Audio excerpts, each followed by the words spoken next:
Hello friends, welcome to Indian study पर आपका स्वागत है। दोस्तों, आज की इस वीडियो में मैं आप लोगों के लिए जीके का टेस्ट लेकर के आया हूं, जो कि आपके आने वाले एग्जाम यूपी जेल वार्डर के लिए बहुत ही ज़्यादा इंपॉर्टेंट होगा। दोस्तों, वीडियो को एंड तक जरूर देखिएगा, क्योंकि लास्ट में मैं आपसे क्वेश्चंस भी पूछूंगा और उसका आंसर आपको कमेंट बॉक्स में बताना होगा। साथ ही साथ इस वीडियो की पीडीएफ डिस्क्रिप्शन में टेलीग्राम चैनल का लिंक दिया हुआ है, वहां से आप प्राप्त कर सकते हैं। तो चलिए दोस्तों, स्टार्ट करते हैं और देखते हैं पहला क्वेश्चन। पहला क्वेश्चन आपके सामने कि भारतीय संसद का अर्थ क्या है। भारतीय संसद में कौन कौन शामिल है। तो आप सभी लोग जानते हैं, हमारी जो भारत की संसद है, ये लोकसभा, राज्यसभा और राष्ट्रपति के मिलने से बनती है। यानी कि इस क्वेश्चन का तीसरा ऑप्शन जो है वो आपका बिल्कुल क्या हो जाएगा, करेक्ट हो जाएगा। अगर यही क्वेश्चन आपसे ये पूछा जाता कि संसद के कितने अभिन्न अंग हैं, तो केवल और केवल दो अंग हैं, लोकसभा और राज्यसभा। ठीक है ना। तो इस तरीके से ये क्वेश्चंस पूछे जाते हैं। अगर संसद का अर्थ पूछे तो भारत का राष्ट्रपति भी शामिल हो जाता है, राज्यसभा और लोकसभा भी। और सदन के बारे में पूछे तो दो सदन ही हैं, लोकसभा और राज्यसभा। ठीक है। निम्नलिखित में से किसमें शीशे की मात्रा अधिक पाई जाती है। इस क्वेश्चंस का आंसर सोचिए, तब तक मैं आपको एक बात बताता हूं। अगर आप घर बैठे यूपी जेल वार्डर की तैयारी करना चाहते हैं तो 2 नवंबर से अनअकैडमी आप लोगों के लिए रिवीजन बैच लेकर के आई है यूपी जेल वार्डर के लिए, जिसमें हिंदी, मैथ, रीजनिंग और जीके आपको पढ़ाया जाएगा। और ये जो बैच है आपका 19 दिसंबर से पहले पहले कंप्लीट भी हो जाएगा। इस बैच में एनरोल करने के लिए डिस्क्रिप्शन में लिंक दिया हुआ है, वहां से आप इस कोर्स में एनरोल कर सकते हैं। एनरोल करने के लिए रेफरल कोड यूज करेंगे तो आपको 10% का डिस्काउंट मिल जाएगा। तो अगर आप इंटरेस्टेड है तो जरूर से एक बार जरूर से विजिट कीजिएगा। तो नेक्स्ट क्वेश्चन का आंसर बताइए। तो सही आंसर हो जाएगा आपका उच्च ऑक्टेन वाला ईंधन, यानी कि तीसरा ऑप्शन करेक्ट हो जाएगा। उच्च ऑक्टेन वाले ईंधन में शीशे की मात्रा अधिक पाई जाती है। नेक्स्ट क्वेश्चन, अर्थशास्त्र की रचना किसने की थी। जल्दी बताओ, इंपॉर्टेंट क्वेश्चंस हैं। तो अर्थशास्त्र के जनक कौन माने जाते हैं। कौटिल्य, जिनको हम चाणक्य के नाम से भी जानते हैं। दूसरा ऑप्शन बिल्कुल करेक्ट हो जाएगा। नेक्स्ट क्वेश्चंस, भारत के राष्ट्रवादी नेताओं ने साइमन कमीशन का बहिष्कार किया था, क्यों किया था। देखो, साइमन कमीशन का बहिष्कार इसलिए किया था क्योंकि साइमन कमीशन के जितने भी सदस्य थे वो सभी अंग्रेज थे, इसलिए साइमन कमीशन का बहिष्कार किया गया था। दूसरा ऑप्शन बिल्कुल करेक्ट। लाला लाजपत राय को साइमन कमीशन वापस जाओ, इस तरीके के उनने नारे दिए थे। ठीक है, तो उनको लाठी भी पड़ी थी, जिसके चलते उनकी मृत्यु भी हो गई थी। ठीक है। नेक्स्ट क्वेश्चन, भारत में त्रिस्तरीय पंचायती राज प्रणाली का प्रस्ताव किसने दिया था। अगर हम बात करें त्रिस्तरीय की तो बलवंत राय मेहता समिति, और द्विस्तरीय की बात करें तो अशोक मेहता समिति। तो दोनों याद कर लो, पूछे जाते हैं एग्जाम में। ठीक है। नेक्स्ट क्वेश्चन, संवैधानिक प्रणाली के असफल हो जाने पर किसी राज्य में राष्ट्रपति शासन संविधान की किस धारा के अंतर्गत लागू किया जाता है। जल्दी बताओ, राष्ट्रपति शासन तो किस धारा के अंतर्गत लागू किया जाता है। तो आपका जो सही आंसर हो जाएगा option number B, article number 356। राष्ट्रपति शासन किस आर्टिकल के तहत लगाते हैं, 356 के तहत लगाते हैं। दूसरा ऑप्शन यहाँ पर आपका बिल्कुल क्या होगा, करेक्ट होगा। लोहे में जंग लगने के लिए किसकी आवश्यकता होती है। जल्दी बताइए, लोहे में जंग लगने के लिए किसकी आवश्यकता होती है। तो देखो, जो लोहे में जंग लगने के लिए जल और ऑक्सीजन, और कहीं कहीं आपको जल नहीं मिलेगा तो आपको नमी मिल जाएगा ऑप्शंस में। तो नमी और ऑक्सीजन की आवश्यकता होती है, इस बात को ध्यान रखना। ठीक है। तो दूसरा ऑप्शन बिल्कुल करेक्ट हो जाएगा। नेक्स्ट क्वेश्चन से आपका, शीशा है एक, शीशा क्या है। तो शीशा जो है वो एक अति शीतित द्रव्य है। क्या है दोस्तों, शीशा एक अति शीतित द्रव्य है, यानी कि इस क्वेश्चन का दूसरा ऑप्शन बिल्कुल करेक्ट होगा। नेक्स्ट क्वेश्चन दोस्तों आपके सामने, कि यूरेनियम अन्यथा किस तत्व के स्थायी यानी कि आइसोटोप संस्थानिक में बदल जाता है। जल्दी बताओ, यूरेनियम तो किस आइसोटोप्स में बदल जाता है। तो आपका सही आंसर हो जाएगा सीसा, तीसरा ऑप्शन बिल्कुल करेक्ट हो जाएगा। राष्ट्रीय पर्यावरणीय इंजीनियरिंग अनुसंधान संस्थान कहाँ पर स्थित है। जल्दी बताओ, राष्ट्रीय पर्यावरणीय इंजीनियरिंग अनुसंधान संस्थान कहाँ पर स्थित है। तो ये कहाँ पर स्थित हो जाएगा, आपका जो सही आंसर हो जाएगा वह हो जाएगा आपका नागपुर, तीसरा ऑप्शन बिल्कुल करेक्ट हो जाएगा दोस्तों। नेक्स्ट क्वेश्चंस की तरफ चलते हैं कि संविधान सभा के पहले अध्यक्ष कौन थे, जल्दी बताओ। संविधान सभा के पहले अध्यक्ष की बात हो रही है कि संविधान सभा के पहले अध्यक्ष कौन थे। तो आप सभी लोग जानते हैं संविधान सभा के पहले अध्यक्ष थे डॉक्टर राजेंद्र प्रसाद, ठीक है ना। तीसरा ऑप्शन करेक्ट, ये स्थायी अध्यक्ष थे। अगर कहीं आपका ऑप्शंस में डॉक्टर सचिदानंद सिन्हा दिया होता तो हम वही लगाते ऑप्शंस में, क्योंकि यहाँ पर पहले अध्यक्ष की पूछी, संविधान सभा के अध्यक्ष की।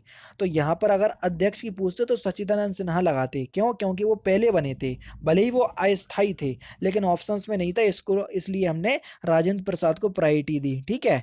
भारतीय संविधान, भारतीय संसद द्वारा विश्व संसदीय प्रणालियों में से कौन सी अभिनव चर्चा प्रक्रिया समाविष्ट की गई, जल्दी बताओ। तो आपका सही आंसर हो जाएगा शून्यकाल। शून्यकाल जो है ये विश्व में दिया गया है, यानी कि विश्व की संसद में भी ये यूज किया जाता है। तो जो देन है ना ये शून्यकाल, ये भारतीय संसद की या भारत की देन है शून्यकाल। ये आपसे पूछा था क्वेश्चंस में, तो समझ गए ना। दूसरा ऑप्शन करेक्ट।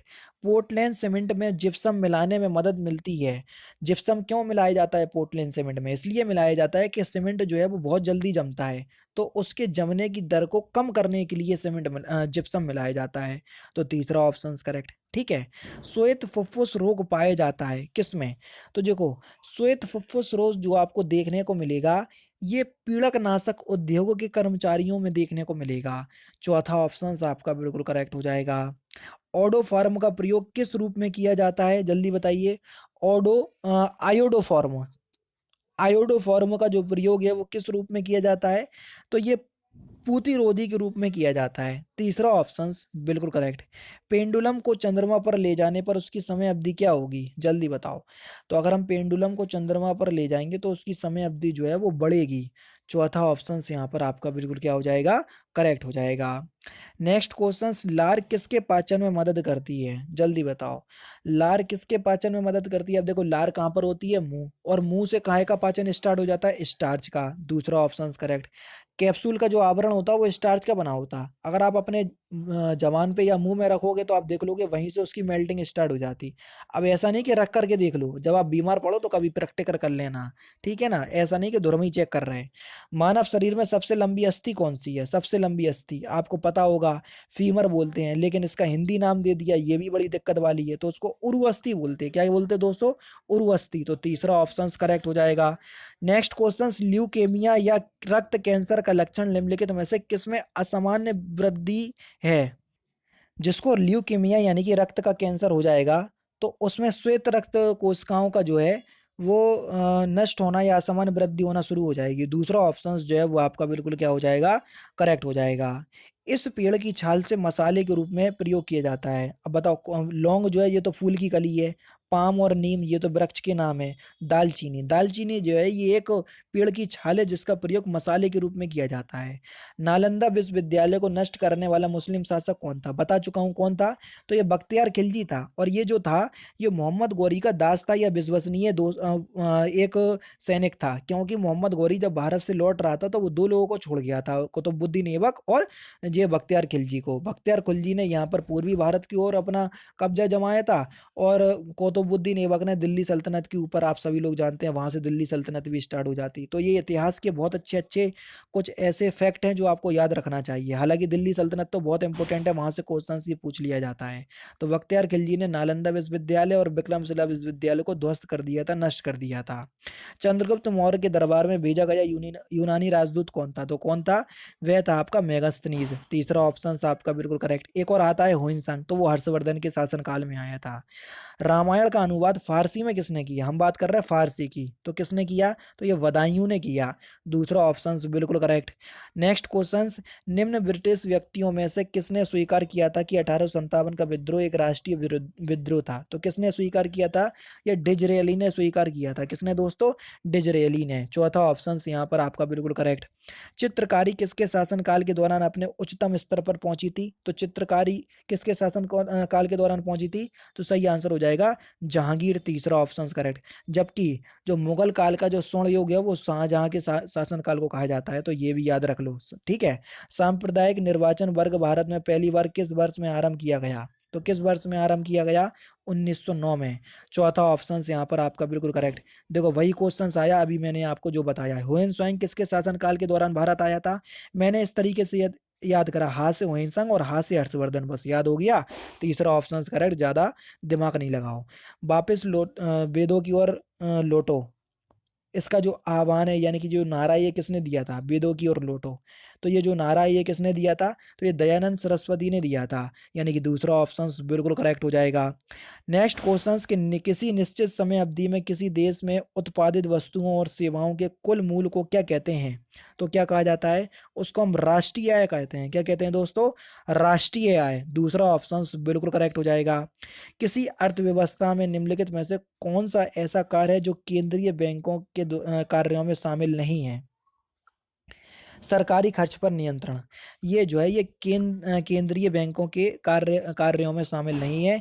तीसरा ऑप्शन यहाँ पर आपका बिल्कुल क्या हो जाएगा, करेक्ट हो जाएगा। नेक्स्ट क्वेश्चन से आपका कि उस नई तकनीकी को क्या कहते हैं जो एक कृत्रिम दुनिया के सृजन की क्षमता प्रदान करती है और उसमें लोग परस्पर अंतःक्रिया भी करने लगते हैं। तो इस तकनीक को हम क्या कहते हैं, तो इसको बोलते हैं हम आभासी वास्तविकता। दूसरा ऑप्शन यहाँ पर आपका बिल्कुल क्या हो जाएगा, करेक्ट हो जाएगा। इस तरह ये क्वेश्चंस घबराना नहीं, आए हैं सेट पेपर में तो कर लो, ज्यादा दिमाग लगाने की जरूरत नहीं है, ठीक है। भूरी क्रांति किसे कहते हैं या भूरी क्रांति किससे संबंधित है, तो जो भूरी क्रांति है ये किससे संबंधित है, तो आपका जो सही आंसर हो जाएगा वह हो जाएगा आपका भारत में खाद्य प्रसंस्करण व शीतल पेय के उद्योगों का विकास, यानी कि चौथा ऑप्शन यहाँ पर आपका बिल्कुल क्या हो जाएगा, करेक्ट हो जाएगा, ठीक है। नेक्स्ट क्वेश्चन से आपका कि भारतीय कृषि का किसी महत्वपूर्ण स्तर पर यंत्रीकरण किस कारण से संभव नहीं है, जल्दी बताओ। तो किस कारण से संभव नहीं है, सही आंसर हो जाएगा छोटे जोत क्षेत्र से संभव नहीं है। पहला ही ऑप्शन यहाँ पर आपका क्या होगा, करेक्ट होगा। हीलियम से भरा गुब्बारा वायु में उड़ने लगता है, क्यों, तो वायु में इसलिए उड़ने लगा क्योंकि जो हीलियम का जो घनत्व होगा वो वायु के घनत्व से क्या होगा, कम होगा, इसलिए वो वायु में उड़ने लगेगा। आप देखो घनत्व के लिए कौन से ऑप्शन में दिया, तीसरे ऑप्शन में, तीसरा ऑप्शन बिल्कुल करेक्ट है। समुद्र समीर बनती है, समुद्र की जो हवाएं होती हैं वो किस समय बनती हैं, तो आपका सही आंसर हो जाएगा दिन के समय, यानी कि यहाँ पर पहला ऑप्शन आपका बिल्कुल क्या होगा, करेक्ट हो जाएगा। नेक्स्ट क्वेश्चन, कोई व्यक्ति सूक्ष्मदर्शी और दूरदर्शी यंत्रों में अंतर क्या देखकर जान सकता है, लंबाई नहीं, रंग बिल्कुल नहीं है, लेंस का आकार भी नहीं, लेंस की लंबाई और आकार देख करके बता सकता है वो। तो चौथा ऑप्शन यहाँ पर आपका बिल्कुल क्या हो जाएगा, करेक्ट हो जाएगा। नेक्स्ट क्वेश्चन, सिंपल क्वेश्चन और इंपॉर्टेंट क्वेश्चन, कुचिपुड़ी नृत्य नाटक किस राज्य से संबंधित है, तो आप सभी लोग जानते हैं कुचिपुड़ी जो है ये कहाँ का नृत्य है, तो ये आंध्र प्रदेश का नृत्य है, दूसरा ऑप्शन करेक्ट। और लास्ट क्वेश्चन, एक्स किरणों की खोज किसने की थी, तो इस क्वेश्चन का आंसर आप मुझे कमेंट बॉक्स में बताएंगे, और सिंपल क्वेश्चंस भी है और पता भी होना चाहिए कि एक्स किरणों की जो खोज का श्रेय है ये किसको जाता है। तो दोस्तों ये थे आपके 38 जीके के इंपॉर्टेंट क्वेश्चंस जो कि मैंने आज की इस वीडियो में आपको कवर करवा दिए। वीडियो अगर अच्छी लगी हो तो प्लीज़ दोस्तों वीडियो को लाइक जरूर कर दीजिएगा। वीडियो में कुछ भी नया सीखा हो तो 500 लाइक तक जरूर पहुंचाइएगा। तो दोस्तों फिलहाल की वीडियो में सिर्फ इतना ही। अगर आपको वीडियो पसंद आए तो प्लीज़ दोस्तों वीडियो को लाइक कीजिए, शेयर कीजिए और साथ ही साथ हमारे चैनल को सब्सक्राइब करना ना भूलें, क्योंकि मैं रोजाना इसी तरह की वीडियोस आप लोगों के लिए लाता रहता हूँ। नमस्कार दोस्तों, जय हिंद, जय भारत।